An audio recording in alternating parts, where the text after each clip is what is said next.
My name is Mike Fallat, and I help entrepreneurs write books. Whether they're starting from zero like I did, or they're multimillionaires, anyone in between, I help them use their story as their competitive advantage. One of the men I got to meet, his name is Marc Hoberman.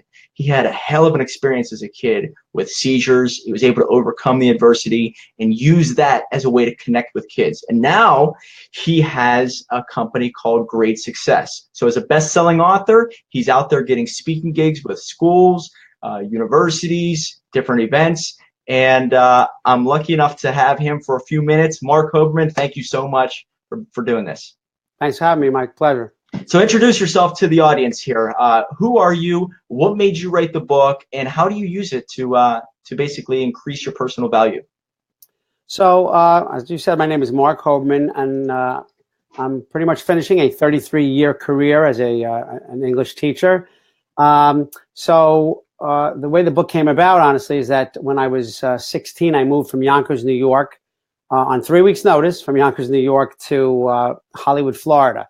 And it was kind of stressful because I was pretty popular in Yonkers and played in the high school band, had a lot of friends, and was in the same school for years and had the same friends for probably 15, 16 years. And it was very stressful when I moved, and I was very upset, getting a little depressed. So I went with my cousin. Luckily, I did have two cousins in Florida. And I went with one cousin to visit her brother, my other cousin, to visit him at college. And when I did that, I was passing exits and not getting on the highway properly. So I guess that was what's called the petit mal seizure, which I didn't know I had at the time. And then about 3 minutes after that, as we were heading towards a toll booth, I had stiffened up, and I was in my brand new 1977 Ford Mustang. Which I love Mustangs, and as soon as you told me that at the very beginning, you know I'm a Mustang guy. For sure. We've discussed that. And I stiffened up, and I had what was later determined to be a grand mal seizure. Luckily, I was unconscious, basically. My cousin was able to steer the car through the toll booth, and the police came. I was taken away in an ambulance, and they didn't know if I was on drugs or what the problem was. I had no indication that I had any medical issues. 2 hours later, I was diagnosed with epilepsy. How old were you? I was 17 years old. Jeez, oh man. And so after that, did I'm sure you tried to hide it from people, and obviously people were afraid of you driving again and all that, right? Absolutely. So that's what the book entails, right? Yes, for sure. And just to tell you that different states have different laws, but in my state, at the time, Florida, you were not allowed to drive for 6 months unless you were seizure-free. And I was not seizure-free for 6 months, not in a row. And that was a problem. To have a car like I had, with red interior, Blaupunk stereo, Marantz stereo, and all that, and not being able to drive was very difficult, especially at the age of 17. So I wasn't able to drive for quite some time. Wow. And then obviously you overcame a bunch of adversity through years and years of maybe struggle or dealing with this, internal illness. Did you use that as a way to, help? What came first, the business or the book? And how did you use both of them? So, interesting question. So the book, the experiences obviously from the book came first. But the difficulty was my mother had a stroke when she was 40 years old, very strong woman, and she came in crying. And when she got the diagnosis, and she calmed herself and said, listen, this is going to keep you grounded. You're a nice boy. You have friends. You have a good sense of humor. This is not going to determine who you are. Now, I did listen to her, but not for 2 years. So in answer to your question, it was a very rough 2 years. I'm sure that I was clinically depressed. We never had any kind of diagnosis for depression. They thought maybe it was because I moved. I was, kind of upset about the diagnosis, obviously. But I felt there was a big stigma attached. So when you ask what came first, I didn't tell anyone that I was epileptic for a long time. And until the book came out 35 years later, when I was 53, 9 people in the world knew, and 4 of them were doctors. I mean, my aunt read the book and said, "Wow, Mark, I loved it. You're such a good fiction writer." And I said, "Thanks, but that's not fiction. It's nonfiction. It really happened." She said, "What?" She couldn't believe that my father never told her. This is her brother. So it was a stigma attached, and how silly of me, I have to really say how stupid of me as an educator, how I didn't tell people. I mean, when I was very lucky. I was not controlled well in Florida. I did not have the best doctors. I had excellent care when I met Dr. Eli Goldenson at Columbia Presbyterian. That's why we moved back to New York. But I didn't have good experiences with doctors, and nobody knew. Now, I was controlled once I met the doctor, Dr. Goldenson. However, after about 8 or 9 years on medication, the doctor said, you first had a seizure in your teens. You might have grown out of it. We won't know unless you go off the medication. So I didn't have kids at the time. And I said, okay, let's try going off medication. He said, look, if you can go 16 months or 18 months without medication and not have a seizure, I think you're good. Well, I'm fine. In the 16th month, I'm going to school. I go to my friend's office. My friend Steve, after an evaluation by an assistant principal, I was happy. They said, "Oh, what a great job you did." He wasn't in, so I said, "I'll see him later." And when I started to walk back to the classroom, I had no idea where I was. Oh, geez. Because I had not been protected for 16 months. 2 women came out of the elevator. They said, "Hi, Mark, how are you?" I just nodded. I can tell you what I think happened afterwards. I had a seizure in the hallway. And it was in the Bronx, and they ran to the nurse's office. What's wrong with him? There was no indication. I never told anybody. So they had to close the school down for an hour because they thought I was stabbed because I was bleeding. I chipped my tooth. Oh my God. It was during class time, so nobody was in the hall to see what happened. Then I was taken to a hospital in the Bronx. I was safer during the seizure than I was at this hospital. A stabbing victim on my right, a gang member on my left. So that was really rough. And I started to write the book a couple of years after that, Mike, but to be honest, life gets in the way. And years later, when my son started to come down with stomach issues, and was diagnosed with IBS, irritable bowel syndrome, he became depressed. And he was 15 at the time. So my wife said to me, we're getting doctors and you're doing all this, but you don't seem very emotional about it. How are you handling this so well? And that's when the teacher light bulb went off. And I said, I guess I'm handling this so well because I experienced this. So I was able to tell him what my mother told me. And that's the mantra of the book. Don't let your struggles define you. You define you. The second year when I started to come out of my depression, we didn't have the internet back then. I had to go on microfiche, which is really old. Yeah. When I tell my students, it's the scans of the newspapers. Yeah, they had no idea. My students think I said microfiche. They said, "Is that a small fish?" I said, "No, microfiche." Because what I found in 2 months, writing to the epilepsy centers and the Mayo Clinic and things like that, took me 2 months. You could probably do now in 45 minutes with a Google search. But I refused, it says in Julius Caesar, keep your friends close, but your enemies closer. Epilepsy was my enemy. So I decided to know more about it, know about seizures, and to talk to people from Epilepsy Foundation. I spoke at the Epilepsy Foundation about 8 months ago, and I was the Epilepsy Star of June, and I wear it as a badge of honor now, where I was embarrassed by it, and I shouldn't have been, because I was a teacher in my 40s and 50s and didn't tell anybody except really close friends. And I had kids who I knew were epileptics. When I was in the Bronx, we had much more information. I saw they were on the same medication as I was, and I didn't know enough to talk to them about the side effects because I didn't want anyone to know. And that's my message when I go to schools and parent groups and colleges, because you have to have a support network. And I had a great support network in my parents and some friends, but the truth is it starts with you. And I wasn't supporting myself. Wow. Yeah, and it's called, everybody out there, it's called Search and Seizure. And I believe we have a couple chapters on marchoberman.com. Is that correct? I believe we still have that. You do. So it's funny. It was originally called Search and Seizure, and people thought because it's Search and Seizure, the Fourth Amendment, that it might have been about a drug bust. So I had to expand it to a subtitle, Search and Seizure, Overcoming Illness and Adversity. But I really want people to know, and I tell them, and this is made clear when I speak, is that it's not a book about epilepsy. It's a book about overcoming adversity. My story is just through epilepsy. This is for people, and I've spoken at camps and schools about bullying and gender issues and divorce and relationships. and having faith in yourself and not letting your struggle and your problems define who you are. You have to define who you are.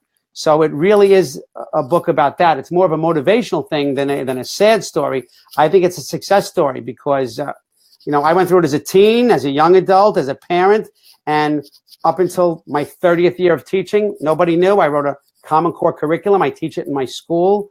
I donated 30 books to Uganda, Africa. We Skype and discussed the book there. So I really turned it into a plus for me. It's really, I didn't become who I am in spite of my illness. I think I became who I am because of my illness. And for the audience out there, whether watching now or later, I was fortunate enough to jump in whenever the book was complete and help him out with the marketing, turning it into a bestseller and putting it out there. So, I'm asking these questions based off of, maybe what the audience would want to know. But Marc, how are you going to use the book in order to reach more people? Maybe it's to reach that kid that's going through a struggle, or whether it's to talk about great success, whether it's to go to that university just to speak to kids in general about maybe, overcoming adversity in general. How are you going to use it? Well, I honestly think that, I know that I became a more effective teacher and a more effective tutor because I have this kind of sixth sense. I can tell when young people are hurting. I can tell when parents are frustrated, either with the school system or with a diagnosis of ADD or an illness. There's so many kids I've tutored that have had Tourette's and ADHD and physical illnesses. So I brought that into my tutoring business. So we're expanding the business now. It's not just local. I have an online platform. I've tutored people in Georgia. I have one student in Israel. I have tutors who work for me also. And when I train my tutors, I really get into the personal aspect because you need to make that connection. For sure. So I'm hoping to. That's the power of your story. Absolutely. You can use it as a bridge, and that's the power of a book. Right. So that's really helped. And it's only about 110 pages. It's a short read. I think there's a real need out there for a short read, a need for a book that you can get on the plane in New York, and when you land in Florida, you're finished with it. As Marc, I said, I did write. I'm glad you brought that up. Every book that we put out there is 120 pages, and the reason why is because we want people to read these books. Your book is a short read, but it gets people to read it, and kids, whether kids or adults, the crunch that people are under, to get them to read a book in a short amount of time, to hear your story, to say, you know what, this guy, I saw him at an event. I'm going to read a little bit more about his story. I'm going to pay attention to him on social media. This is the book, obviously, and this is the length. Okay, so I've been blessed. I've won some book awards. It was a number one Amazon bestseller for a while, and luckily I've gotten really great reviews on Amazon and stuff. But the thing I really enjoy is speaking about it and speaking to parents because they think they're alone, and also telling parents it's a mistake. I've had parents who said to me after the 10th lesson, by the way, my kid has ADHD. I said, I think that might have been a good thing to tell me before the first lesson, not after the 10th lesson. Tell me that in the beginning. Yeah, but I know why they hide certain things, and I know it's wrong, but I also know I did it, and I did it for many more decades than they've done it. But you're doing your children a disservice when you don't share that with people and have some kind of trust. And the truth is, I've learned, I lost some friends when they found out I was epileptic. I couldn't drive. They didn't want to drive with me. They were afraid I'd embarrass them, maybe have a seizure in front of them. I get that, but I also know this. Those kind of friends I don't need. So it's people who've been supporting me, people who I don't even know from radio shows I've done who've called me to speak about the book. I want to do more webinars and shout out to Jackie Phillips. Shout out to Jackie Phillips. Right? Hello, Jackie. Yeah, she helped you out, right? Get on the absolutely. Radio. She helped me out big time by giving me the name Mike Fallat. So that certainly helped me really push the book further.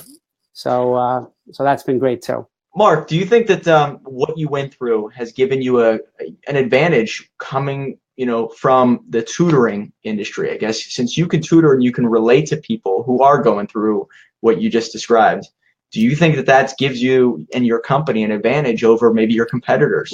Well, I know it does because I can really empathize and sympathize with people, and I really think it has helped me be more patient. Helped me to be more understanding. I love teaching. Teaching is not easy. I've taught high school. I've taught middle school. And with the tutoring, too, I have to manage the parents' expectations, the children's expectations. A lot of students come to me very frustrated. It's a vicious cycle. So I know it's helped me help people to be more proactive with their school and tell teachers certain things and tell administrators certain things and friends and family, because although the support system you really need on the outside, I really help people realize that the support system starts with the individual. Then you reach out to other people. You're making a big push this year whenever it comes to grade success. So what is on the table for 2018? How are you going to reach out to more people? Obviously, you're going to be using the book in a different way. That's the ways that I'm actually showing you how to use it. What else are you planning for this upcoming year? I know you're making a lot of big moves. Yeah, a lot of big moves. Well, first of all, it was more local. Now it's branching out to the online platform, which is the same. They see us, we see them. It's live. It's not plug and play. GreatSuccess.com. Right. So that's the education site. I have 1-minute videos for the 1-minute educator, where people can watch grammar videos and bullying videos for 1 minute and learn a lot from them. So we're really expanding that way and really trying to get the word out there. I want to do more webinars and get more parents involved and more people at a time. And we, for years, have specialized in ACT and SAT prep. And the 11th and 12th grader was our main focus. But now I have over 25 tutors who work for me, K through 3. We have people who do Orton Gillingham. So I'm really trying to help the entire family. And the academics really spill over into real life. They are connected. You really can't have one without the other. So I'm really trying to help people really find out who they are and to really embrace these weaknesses or problems or issues they have and build upon them and make them strengths. One of the things that I really, underestimated when I first joined up with you was the power of a tutor online. I mean, obviously I watch YouTube and I coach people all the time, but what you show kids, I think it's going to be super powerful, especially with how you teach people. You don't get them to just watch. They have to keep doing things. And since I was like sort of like a test dummy, like, hey, this is what it looks like and this is what it feels like, I really got to see the power of it, and it blew me away. So I highly recommend anybody else to check this out, especially if their kid just needs tutoring or even homeschooled, right? That's who you're reaching out to. Yes, I have definitely had homeschool students, a couple in Manhattan actually, but also, I give a free demo to anyone who wants to see the platform. A lot of people say my son needs to be in person. It's not true. The kids like the online platform more than in person because they have to focus more, because they have to circle things on the screen. We share a board. It's like, I liken it to Skype on steroids. And you've seen the platform. You can erase, you can type. It's outstanding, and it saves people time in traveling. Nobody has to cancel because it's snow anymore. So it's the best really way. A powerful thing. Yeah, for sure. And they really enjoy it. And it's just another avenue. And I'd say 90% of the kids are better on the platform than I am. They were brought up on Facebook and Snapchat and Instagram, and I wasn't. So they really enjoy the platform. And it's tech heavy, but it's not tech difficult at all. It's really exciting for us because I can reach more people and we can help more people. And I have a great bunch of tutors and experts who work with me, both college students who tutor for me, and of course, over 20 certified teachers with master's degrees. So it's just getting the word out and really helping them. And I think the book has helped me really kind of synthesize my story with my academic assistance that I can provide, that my company provides. And then I guess that's another thing about it is the people out there who are looking to have a tutor, whether it's online or whether it's in person, they want to trust the person. They want to get to know your backstory. And whenever they see your story, Search and Seizure, and whether the kid's going through something or not, or just, maybe even depression or whatever, they want to have someone that they can look to and say, okay, I want to do business with this guy because he understands my son more or my daughter more. Make sense? Definitely. Absolutely. And I have to tell you, the book is always up when they come in. The book is up at my education center in Rockland County. I don't offer it to anybody unless they look at it first and turn it over and say, kids, 15-year-olds have said, oh my God, you have epilepsy? I have X. Or I had a kid told me in my class when the newspaper came to do a story on the book and that I taught it in class, who said, I am deaf in one ear. And he started to cry and he said, why are you crying? He said, I don't mind that I'm deaf in one ear. I'm just crying because I never told anybody before. Oh, man. And it's because he read the book in class and I taught the book in class chapter by chapter that gave him the strength to say, hey, I'm not alone. People who are his best friend didn't know he was deaf. Oh, and he's just hiding it for his whole life. Absolutely. My best friend knew about my epilepsy, but almost nobody else did. I wouldn't tell. Family members didn't know. It's not, you know, and I would like to tell you it's not because I'm ashamed. It was because it wasn't their business. I guess I was ashamed because of the stigma attached. I didn't want people telling me, "Oh, you're sure you can swim alone? You're sure you can do this?" So, you know, I was in my little cocoon for 2 years until my mother's message finally resonated with me. Isn't it funny? Isn't it funny how you could put a weakness out there that you think is a weakness, this illness or struggle that you went through, and what it does is lower the barriers of like, hey, I don't need to hide what I'm doing. I'm going to tell you now, and so there's more of an open relationship there, you know? Yeah, for sure. What you have to understand is the emotion behind it. I went from nobody knowing, 9 people knowing, 3 or 4 of them doctors, to finishing the book and then putting it on Facebook and saying, hey, the book is out there. But I didn't hit send right away. I had it up. I had it up, ready for a post, and I just stared at it and I said, I'm going to go from 9 to 1,500 in 3 minutes. Do I want to do this? Because I said to my wife, Mike, honestly, I said, if I don't tell anyone I wrote the book, it's still the greatest thing I ever did. The catharsis I got, the feeling I got from revisiting. I mean, I went back to Florida. I went back to my high school. I spoke at my high school, Roosevelt High School, last year in January. But I went back to the scene of the crime, so to speak, because I wanted to be vivid. Because a lot of my workshops are based on the writing process and not even, you know, the adversity itself. And it just was such a weight off my shoulders. And so it's funny when you say, you know, the power that it can have. What it did for me, I can't put into words. I mean, I'm so happy it's helping others, but it changed my life when I got the diagnosis, and it changed it tenfold when I shared my diagnosis with the world 35 years later. Wow. Now, when you go to these events, you have a couple lined up or different universities you're talking to.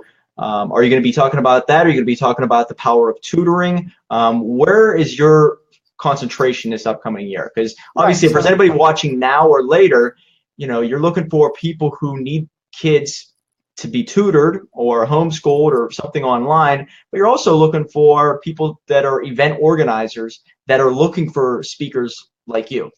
Right. Well, good question, because it's all about what you said earlier. It's about the backstory. I think that I want to give the personalized touch. You know, some of the multi-million-dollar franchises out there, I'm sure they're finding their own way, but the owner of the company doesn't call you up. Nobody gets placed with a tutor till they speak with me personally. It's not a matter of being a control freak. It's being hands-on and wanting to give that personal touch, because these things cost money, and there's nothing more important than your child and, of course, your child's education. So, you know, I am very mindful that I do run a tutoring business, but I really like to intertwine the tutoring with my story, because I think it does go hand in hand. The reason why I know a struggle with academics, if you are dyslexic or you have ADHD or a processing issue, is very equal to my struggle with epilepsy. You know, it could be a struggle if a parents are getting divorced and you can't focus in school. That's the same as being diagnosed, as my son was, with IBS. So I think they do intertwine. So when I go to schools, I talk to, you know, I run workshops for teachers on classroom management. When I go to schools and assemblies, I'll do a breakout session after the assembly and talk about the writing process when I spoke about the adversity in the assembly. So I really can't give an honest answer as there's just one or the other. I think that because of both, it's made me better at both. Talking to kids, talking to parents, and educating. I know that there's an intro. We have it on video, the intro of the book. I don't know if you have it up on your Facebook page. So if anybody goes to marchoberman.com, you'll be able to see the video there. It's pretty cool how that video is done, but it explains the intro, what the book's all about, and I think it's really you know, entices someone to read the book. So I think the book, your backstory, obviously I coach people on it, but by putting it out there is just, it's just truly, I think it inspires a lot of people to do the same. And so if anybody reads the book, I think it's going to give, you know, a motivational piece to it, but educational. And obviously if you have a kid or if you're looking to hire a speaker on this topic, you're willing and ready to go anywhere. Am I right? Yeah. I mean, I'll travel anywhere. I just want to get the message out. You know, I've spoken in the tri-state area many times at camp conferences, at reading conferences, but I want to, you know, I'll go. If they want to have me at Uganda, Africa, I'd love to meet the 30 kids who read the book there. I mean, I've Skyped with them. It was phenomenal for me and for them. It was just a tremendous experience. But, you know, I just want to meet as many people as possible, help as many people as possible. I know that I have been able to because of what people tell me, email me, write me, and I want that to continue. And if I can help them, I don't want a 16-year-old to wait till he's 53 to tell the world, help me, I have this issue. I want him to be able to tell a friend, a guidance counselor, a teacher in second period class. And that's what we need to do. I think that would, you know, really help people who are struggling. We're talking, you know, violent times in schools and things of that nature. I think some people could be helped sooner, but we can't help what we don't know. And that's what we have to delve into a little more. I'm obviously going to be helping you with your social media and showing you how to use it, but what are the best ways to get a hold of you? Is it through social media? Is it through the website itself? Either website is fine, gradesuccess.com, marchoberman.com. They can reach me that way. Social media, I answer everything very quickly. I love to hear from people. I love to, you know, reach out to them. I have a blog on my site too if parents want to read my articles that I wrote for parent magazines on struggling kids and the mid-year slump, which pretty much is now the mid-year slump, things of that nature. But yeah, social media, info at gradesuccess.com is the email address. But on the website, that's the main hub, gradesuccess.com.